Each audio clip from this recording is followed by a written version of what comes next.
Welcome back to another episode of Lakeshow's Finest Redux. I'm your host, Charles Ryan, KB24 status, Chucky Atkins, Chuck, or yours truly, the biggest Lakers fan in the world. And we're going to be recapping the Lakers-Celtics Martin Luther King game that happened today, or yesterday, depending on when you're listening to this. Very weird game. Kind of weird how when LeBron James doesn't get his rest, his nap time prior to the game, they tend to lose. And the Celtics aren't that good. I mean, they lost 6 of the last 8 games. They don't really have a clear-cut, score, go-to guy. Kemba is the go-to guy. But the way the ball was distributed throughout this game was clear. Let's just share the ball. Let's just share it. Lakers aren't like that. But like I said, LeBron wanted to go to Springfield to see his son play basketball. He needs that afternoon nap before the game. So big day, big game. Our biggest deficit for any game throughout the whole entire season. We lost 139-107.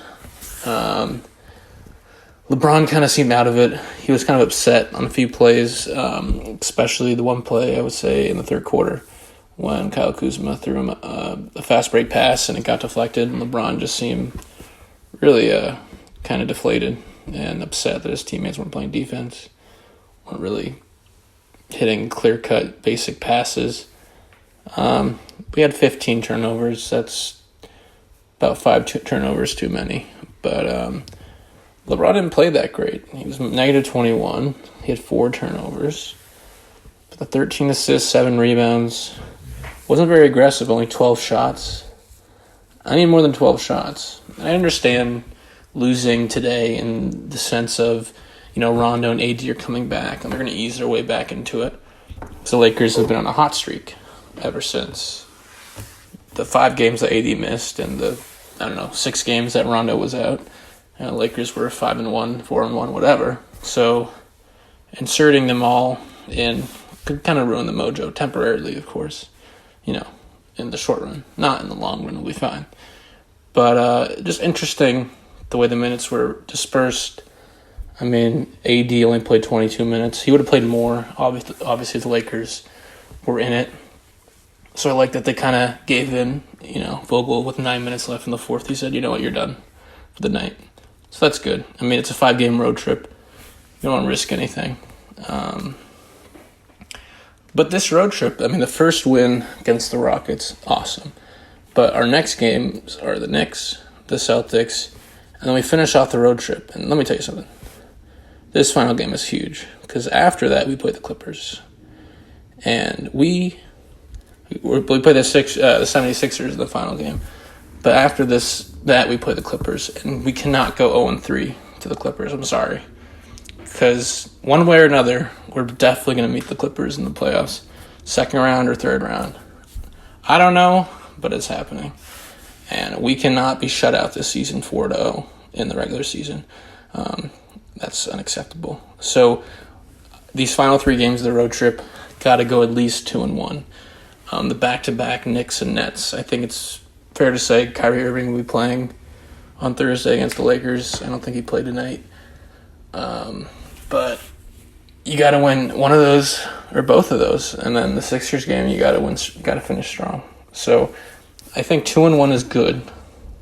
3-0 is obviously great, but going 3-2 on this road trip, that's acceptable given how so far it's gone on without with players that are being reinserted and coming back, and just there's too many minutes to go around. I don't know why Troy Daniels was even in the game at some points. Troy Daniels got 13 minutes. All right? Some of that was in garbage time, but there's no excuse for the first 3 quarters to play Troy Daniels. I know he's a sharpshooter, but he can't play any defense. He's 6 feet tall. No excuse. Shouldn't be in the game.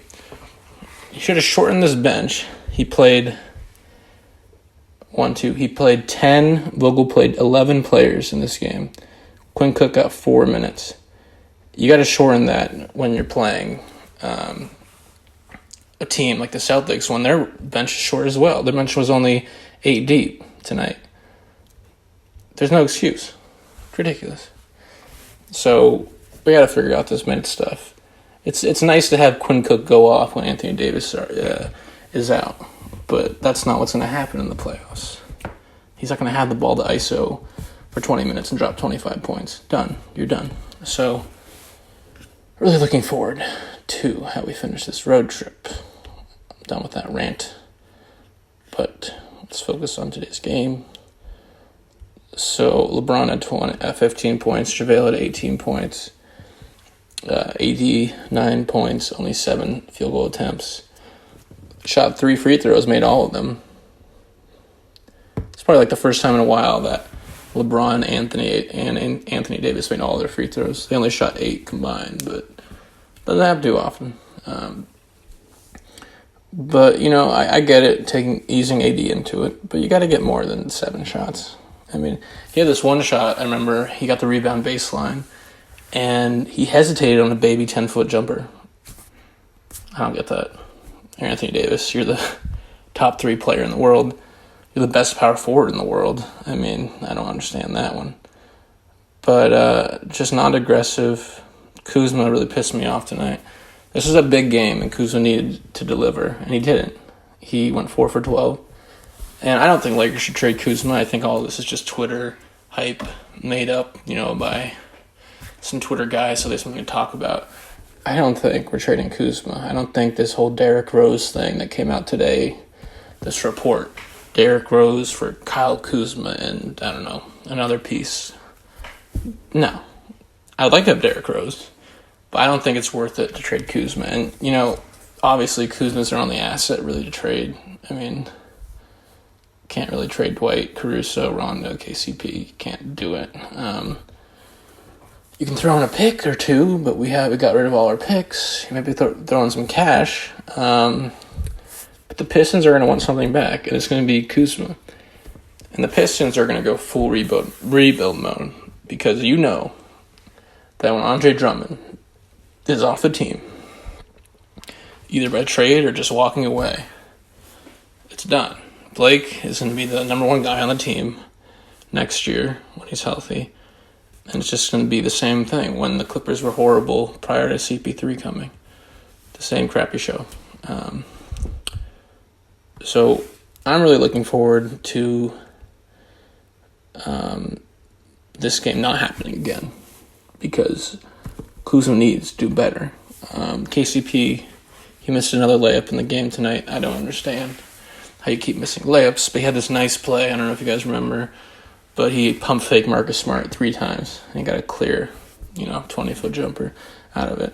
I like to see that from KCP. Create your own shot. Don't rely on fast breaks all the time and dunks. But, Dwight did his job, 10 rebounds, 9 points, shot 4 for 5. But just the defense was awful, and we're the top 3 defensive team. I don't know how this mentality in the beginning of the game, when we started out, I think, 8-0. It just disappeared.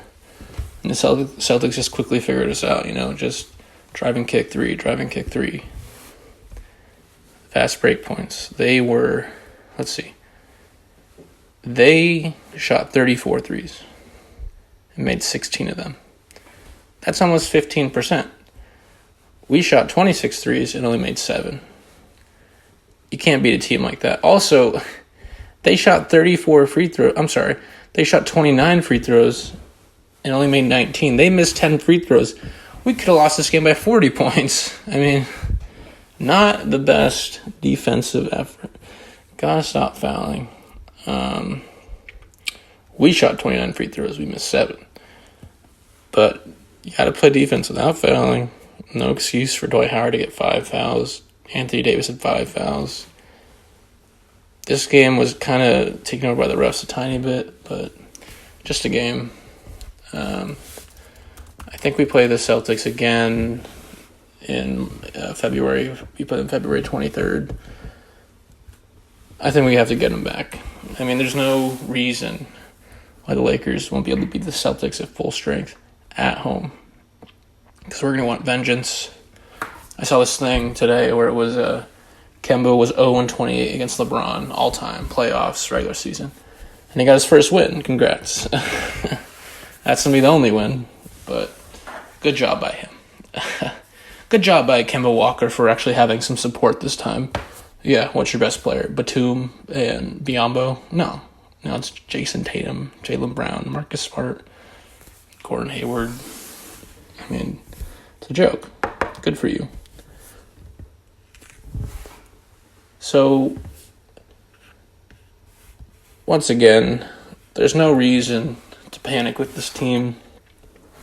I don't really listen to podcasts anymore because I think other people's podcasts are more, like I said, driven to have a hot take, and that creates, Twitter stuff and all that. I obviously don't have a very big following, and I do this more for fun. I've done articles in the past just for fun, 5 years ago, 4 years ago. I'll do this, been doing this for a while. But I just try to say how it is. So I don't really buy into the Derrick Rose trade stuff. I don't buy into Kuzma trading. I don't buy into a lot of this crap. So it's very difficult for me to sit here and say the Lakers are in trouble when I know they're not. And the players don't hear it. Earlier in the season, I think sensitive players like Dwight were really defending KCP and how KCP was, needed to be traded. So they're buying into the media. But now that's off the table because we're doing so well. We played 42 games. We're 34-8 right now. So that means if we go 20-20 in the next 40 games, we still have 54 wins. I remember when the Lakers made the playoffs, when was it? I think it was like 2009 or 2010. We made it like top 3 seed with like only 56, 54 wins. All right. The Lakers aren't going to go 20-20 in their next 40 games. Or not. I'm sorry, we're 34-9. So that's 43 games. So in the next 39 games, we're not going to go 19-20, 20-19. It's okay to go 30-9, 28-11. It's fine because we're going to, down the stretch, we're going to start resting people. I don't have an issue with sticking with a 1 or 2 seed because guess what? The 1 or 2 seed is going to be the 1 and 2 seed is going to be the Lakers and Clippers. So what's the problem if the Clippers have the home court advantage in the third round? I think resting LeBron and AD every other game in the final few weeks is nothing to worry about, okay? So don't buy into the hype, just buy into reality. And reality is that this is one of the best Laker teams of all time. And this is a little bit annoying, this trend of losing to better teams, but it's understandable. And we do have a lot of good wins under our belt, like that Rockets game. We beat the Heat, I think, once or twice. We beat the Thunder shorthanded. We beat the Mavericks twice. It's hard to beat the Mavericks. I'm sorry, we played the Mavericks 4 times. We've won 3 times. It's hard to beat the Mavericks 3 or 4 times. And I know one of those games, Kristaps Porzingis didn't play, but you're still playing, Luka Doncic, a top 5 player. Who else have we beat? We beat a lot of good teams. So there's nothing to worry about. We're going to be fine. I think our best win this year, which one was it? Probably the Thunder win, even though we had no AD or LeBron, I think. So the 2 losses this year that really pissed me off were the Raptors losses because we tend to just lose to them every year for God knows why. I think we played them twice already this year. No, we only played them once. We lost them one time. But those losses always upset me because historically we've had issues with the Raptors despite Kobe's, Big 81. But I'm going to tell a Lakers story now. This is Lakers story time. I know I haven't done a podcast in a couple weeks, but this is what I do. I tell stories about me involving going to Laker games or meeting Laker players and how I'm just a complete Laker addict, how I bleed purple and gold, royal purple and gold. So I'm going to throw it to the next segment, Lakers story time. All right, see you on the other side.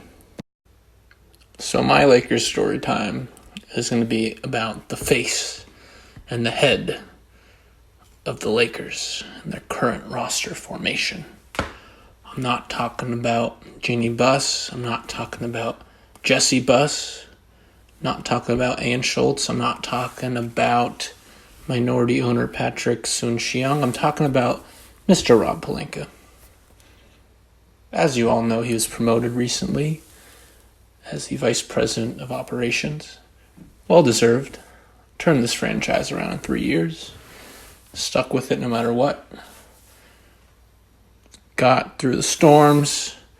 Got us here. So, Rob Pelinka, as you guys probably know, was on the Fab Five with Jalen Rose, Chris Webber, Juwan Howard, and he was a backup shooting guard. But famously, he graduated law school, of course, agent, represented Kobe, now this. But my story time is about how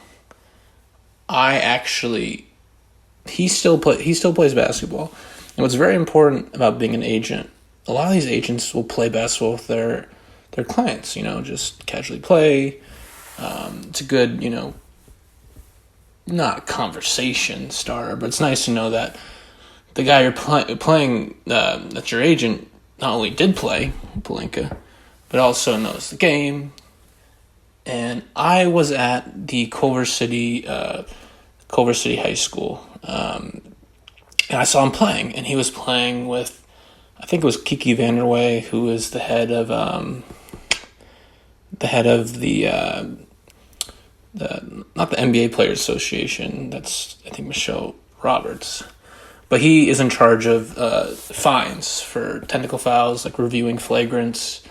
Like, for example, when Chris Paul fought Brandon Ingram and Rondo last year in the fifth game versus the Rockets, he was the one that determined the suspensions for those players. And I saw Kiki and Rob playing, and it's just very weird, like this little group of a few guys, and there are two of the most powerful people in all of sports. And it's just funny just watching these guys casually playing and all that. And I was watching Rob play. He still got it. I think Rob is like 45 now or something like that. But after the game, I went up to him and I said, hey, I think you're doing a great job, because this was a year ago. I think you guys are doing awesome. And, he doesn't care. Like, it's nice to come up to somebody, just be nice to them. But, a lot of people, when they go up to players, they'll kind of like freak out and it'll be awkward. But if you just see someone and say, hey, man, like, do you mind a picture, or do you mind X, Y, and Z? Just be nice. And I commented him. And he asked, where are you from? And I said, well, I'm from LA. I'm a big Laker fan. The whole 9 yards. I've been a Laker fan my whole life. Not too many of those in LA, right? But he said, well, what do you do? I said, I'm a student. I'm not going to say what college I go to, but to you guys. But he was actually curious, what's your major, yada, yada. And there's actually a second in my head I was thinking, is this guy going to hook me up with some connections or something? I was like, I didn't initiate this interest. Maybe he saw me on the sidelines, cheering. I was with a couple of friends, cheering him on, kind of some fanboy, I guess. I don't know. But it was kind of cool, just that brief, 30-second conversation. I've told other stories in the past of I was at this Laker event, and I was there with a couple people. But the point is I had some one-on-one time with Luke Walton and Kareem Rush, who are really good friends. I talked to them for a couple of minutes, and it's very interesting when, I engaged him, how there's a lot of humanity there. And I think it's really important, because I don't get that with some other NBA players. Because I understand, if I was in their shoes and people were mauling me all the time and taking pictures like I'm like a zoo animal or something crazy, or getting yelled at, that pissed me off. But he was very chill, and you can tell that mentality has gone on throughout these past 3 years, where he weathers the storm, like I said, and he speaks his mind, where's Magic? Why is he not here? But he does his job, and he fades out the noise. And he was just talking to me, one-on-one, and he was legitimately curious of me. And just those little moments having with quote-unquote famous people or quote-unquote celebrities. They're just people. And it was just a real moment of, hey, you know, this guy took his time to talk to me and learn about me. And we only talked for like a minute, but still, I just thought that was so cool. And, you know, I saw him, so I was at a Laker game, I don't know, a few months later. It was the Lakers-Mavericks game. I think it was like the second game of the season last year, or something like that. And I saw him walking, and I said, hey, Rob, keep it up. And he actually remembered me. I was like, what? How does he remember me? So I thought that was kind of cool. And that was all it was. It was just, hey, Rob. He's like, hey, man, good to see you again. And that was it. So I just think that was really cool. He's a nice guy.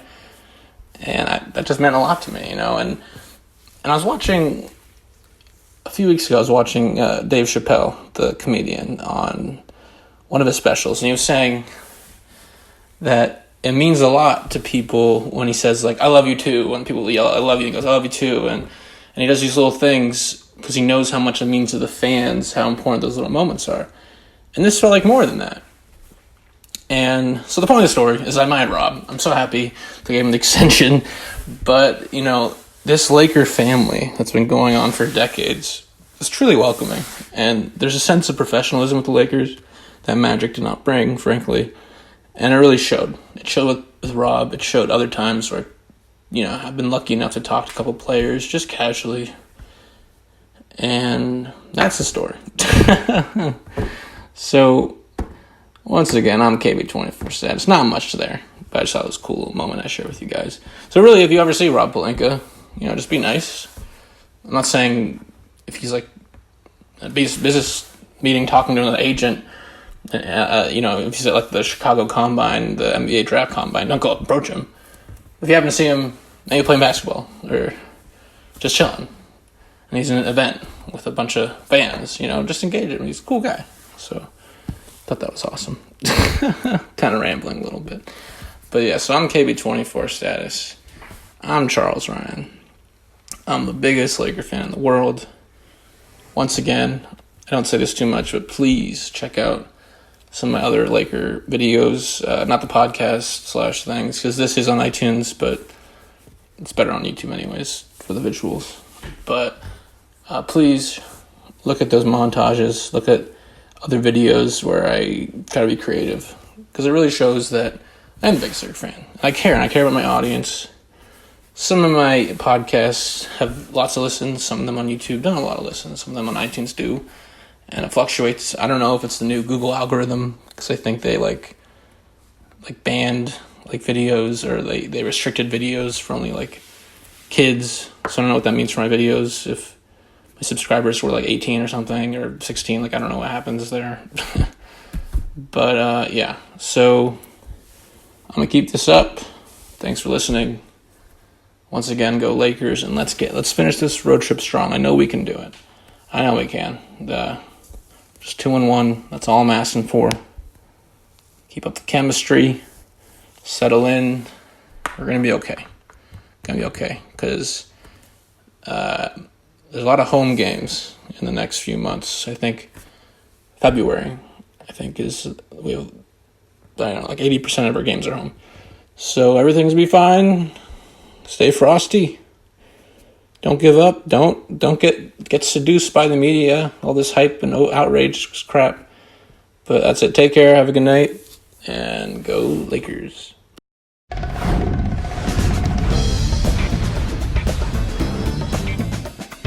Player picked in the draft. Slam dunk. Rising like an elevator. Boy, I mean, and that elevator must be still going up, because I don't know when he's going to come down. When he starts to go, he just keeps going. Doesn't get to screen. Tries to go around it. Kobe goes him in, knocking down his own shoe. Kobe picks it up with the throw for the goal. Slam dunk. Wow. I mean, he windmilled that one from his shoe top.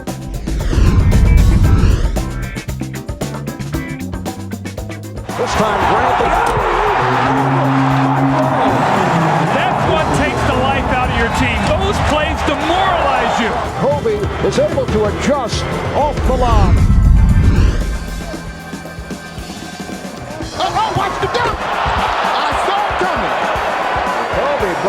sailing through the air.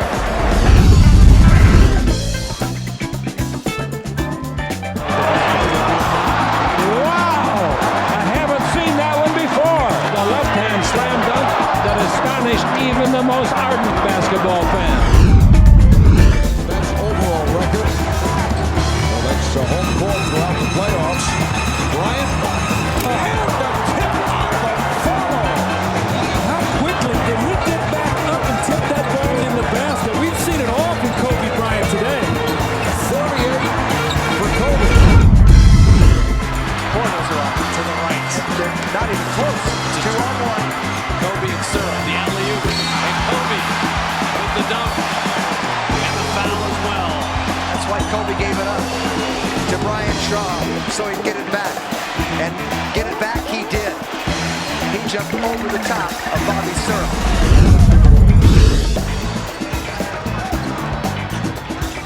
Bryant slides inside. Oh, and he rises and rips. Nobody expected him to do that. That came out of the rafters. In game 3, Bryant around Christie. So good. On bloody D-bounce. Well, Kobe really attacked. Now, Doug Christie's second team all defense, so this guy's no slouch out there defensively. But Kobe's got him sized up right now and is going exactly where he wants to go.